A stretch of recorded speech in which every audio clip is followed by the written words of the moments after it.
Gold trusted gold buyers మీరు తాకట్టు పెట్టిన బంగారాన్ని విడిపించి ఈ రోజు ఉన్న మార్కెట్ ధరకు కొనబడును. 100కు పైగా దీర్ఘకాలిక సమస్యలకు ఎటువంటి ఆపరేషన్ దుష్ప్రభావాలు లేకుండా హోమియోపతి చికిత్స.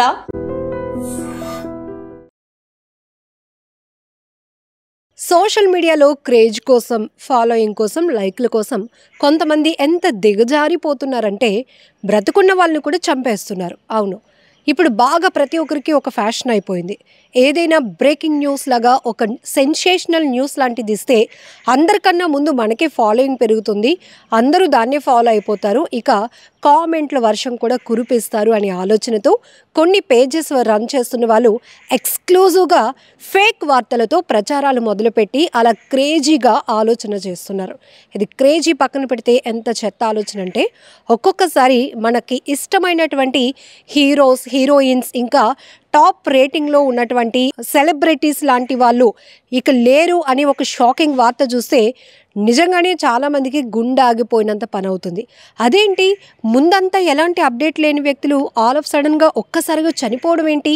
దానికి తోడు ఈ పేజ్లో వాళ్ళకు సంబంధించి రిప్ వీడియో ఒకటి వైరల్ అవుతుంది ఏంటి అని ఆలోచించుకునే లోపే రిప్ అంటూ కామెంట్లు అలా వచ్చేస్తూ ఉంటాయి. సో ఇప్పుడు నిన్న కూడా ఒక వ్యక్తి తన పేజ్లో కాజల్ రిప్ అంటూ ఒక పోస్ట్ పెట్టాడు.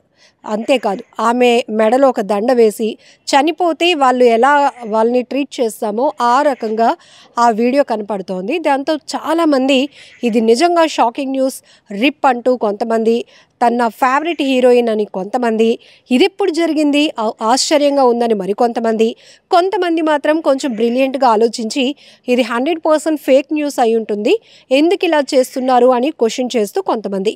ఇలా ఏదేమైనా కొంతమంది అలర్ట్గా ఉన్నా మరికొంతమంది రియలే అనుకొని నమ్మేస్తూ ఉంటారు, బాధపడిపోతూ ఉంటారు. ఈ రకంగా చూస్తే కనుక మనకి తెలుగు ఇండస్ట్రీలో కొంతమంది సెలబ్రిటీస్ కూడా చనిపోయారు అంటూ ఫేక్ న్యూస్ ప్రచారం చేసిన వాళ్ళు కూడా ఏకంగా మేము చచ్చిపోలేదు, మేము బ్రతికే ఉన్నాము అని మళ్ళీ మీడియా ముందుకి, సోషల్ మీడియా ముందుకి వచ్చి చెప్పుకునే పరిస్థితి వచ్చిందంటే ఎంత దారుణం. అసలు చనిపోలేదు నాయనా, మేము బతికే ఉన్నాము, కావాలంటే చూడండి మీతో మాట్లాడుతున్నాము అంటూ వాళ్ళు చెప్పుకోవాల్సినటువంటి పరిస్థితి సెలబ్రిటీలకే వస్తుంది అంటే కొంతమంది మరి సోషల్ మీడియా పేజెస్ రన్ చేస్తున్న వాళ్ళు ఎలాంటి చర్యలకు దిగజారిపోతున్నారో మనం ఇక్కడ అర్థం చేసుకోవచ్చు. సో ఈరోజు కూడా నేను ఒక వీడియో చూశాను. సో కామెంట్ క్లిక్ చేసేటప్పటికి చాలామంది రిప్ రిప్ రిప్ అని పెడతా ఉన్నారు. అసలు ఏంటి ఇంత సడన్గా కాజల్ గారు చనిపోవడం ఏంటి, అసలు ఆమె గురించి ఎలాంటి అప్డేట్ లేదు. ఒకటి, కొంతమంది హార్ట్ స్ట్రోక్ ఇట్లాంటివి కొన్ని చూస్తున్నాం కదా, కార్డియాక్ అరెస్ట్, అవి అయితే క్షణాల్లోనే ప్రాణాలు పోయే పరిస్థితి. దానికి సెలబ్రిటీలు లేరు, ఆర్డినరీ పీపుల్ లేరు, ఇంకెవరూ లేరు, ఎవ్వరూ దానికి అతీతులు కాదు. కానీ ఉదయానికే కాజల్ అగర్వాల్ రిప్ అంటూ ఒక వ్యక్తి తన పేజ్లో పోస్ట్ చేసిన వెంటనే వామ్మో లైక్లు, కామెంట్లు, షేర్లు వెళ్ళిపోతున్నాయి.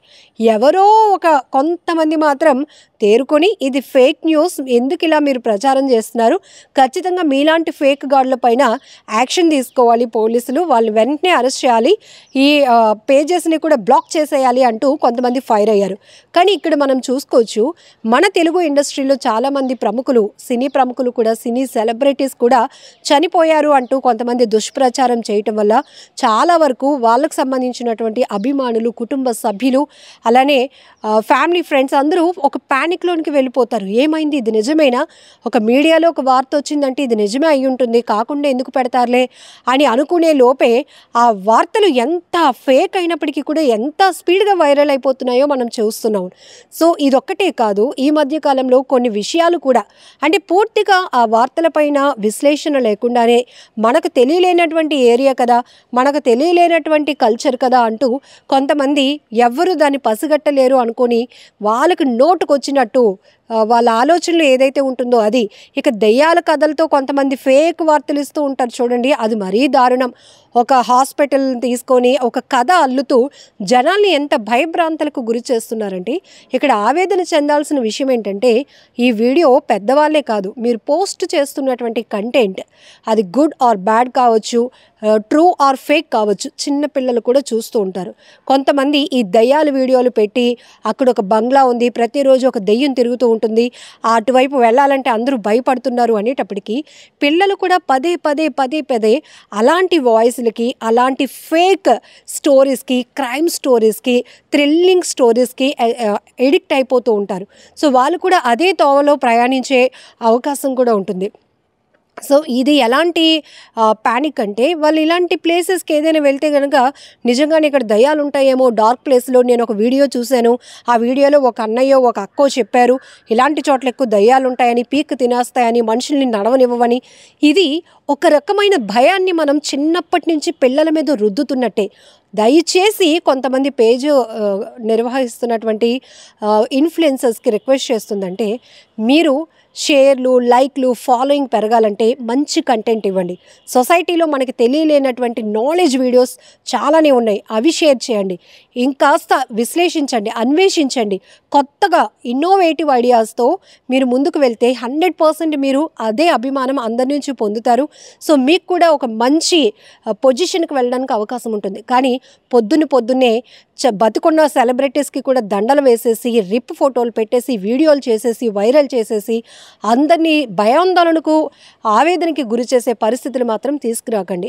మరీ ముఖ్యంగా ఇది ఎందుకు ఇంత వీడియో చేయాల్సి వస్తుందంటే, ఈ మధ్యకాలంలో తరచుగా చిన్నపిల్లల్లో చూస్తున్న పరిస్థితులు ఇలాంటి ఫేక్ వీడియోలు, ఆ వాయిస్లకి, వాళ్ళ ఎడిటింగ్స్కి ఎడిక్ట్ అయిపోయి వాళ్ళలో చిన్నప్పటి నుంచి ఒక రకమైన ప్యానిక్ బిల్డ్ అవుతుంది. భయం అనేది ఒక బిల్డ్ చేస్తున్నారు. సో కాబట్టి ఇలాంటి ఫేక్ గాళ్ళు కఠినంగా వీళ్ళపైన యాక్షన్ ఎవరు తీసుకోవాలి, పర్టికులర్గా ఎవరైనా కంప్లైంట్ ఇస్తే పోలీసులు యాక్షన్ తీసుకోవడానికి, సైబర్ పోలీసులు దానిపైన మానిటరింగ్ చేయడానికి అవకాశం ఉంటుంది. బట్ ఇలాంటి పేజెస్ని మనం ఫాలో అవ్వకుండా ఉన్నామనుకోండి, నెక్స్ట్ వాళ్ళు ఇంకొకరిని చంపరు, మళ్ళీ జనాల్లోనికి ఇలాంటి ఫేక్ వీడియోలు వదలరు. కాబట్టి ఈ వీడియో పైన మీరేమనుకుంటున్నారో, ఇలాంటి ఫేక్ గాళ్లకు ఎలాంటి ట్రీట్మెంట్ ఉండాలి, ఎలా వీళ్ళని ఫేస్ చేయగలిగితే బాగుంటుంది అనే విషయం కూడా కామెంట్ బాక్స్లో మెన్షన్ చేయండి. నిజంగా ప్రస్తుతం ఉన్నటువంటి సమాజం దేనికి ప్రయారిటీ ఇస్తుంది? ఆర్థిక సంబంధాల చుట్టూ మాత్రమే తిరుగుతోంది. మళ్ళీ ఎన్నికలంగానే చాలా విరక్తి కలుగుతున్నాం. మంచి అనిపిస్తుంది కదా, లేడీస్ కూడా ఛాలెంజింగ్ జాబ్స్ చేసినప్పుడు చాలా బాగుంటది. ట్రాఫిక్ అసిస్టెంట్స్ గా నియమించిన ట్రాన్స్జెండర్స్ అందరితో సాల్యూట్ చేయించుకుంటున్నారు. ఫుడ్ డెలివరీ ఇవ్వటానికి వెళ్ళినటువంటి డెలివరీ బాయ్ అనిల్ పై కళ్ళ ముందు